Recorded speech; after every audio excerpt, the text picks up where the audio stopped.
Banyak cara warga menikmati waktu di sore harinya, seperti yang dilakukan warga Amuntai, Kabupaten Hulu Sungai Utara. Mereka setiap sore memburu pesona matahari tenggelam atau sunset di lokasi titian di Desa Banyuhirang, Kecamatan Amuntai Selatan. Kawasan wisata yang baru dikembangkan ini merupakan daerah rawa-rawa yang difasilitasi titian sepanjang 300 meteran. Setelah dikembangkan, kini menjadi rujukan warga untuk datang. Selain pesona matahari tenggelam, di sini juga disiapkan beberapa gazebo untuk menjual produk kerajinan tradisional dan kuliner khas pedesaan.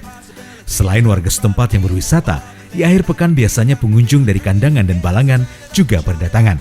Pengunjung pun berharap agar kawasan Banyuhirang ini bisa dikelola dengan lebih bagus lagi ke depannya. Bagaimana tanggapan Mas Dani Lintang mengenai wisata Banyuhirang ini?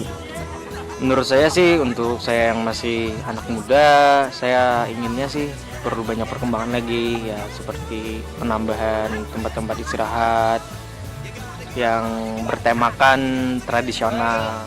Salah satu atraksi wisata yang paling diminati warga adalah rumah terapung sebagai penghubung ke titian. Pengunjung yang masuk ke rumah apung ini akan ditarik menuju tengah rawa.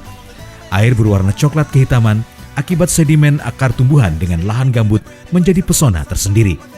Bagi pengunjung yang datang ke sini, jangan khawatir kelaparan, sebab jajanan kuliner yang memanjakan lidah menjadi pilihan favorit sesuai selera Banua.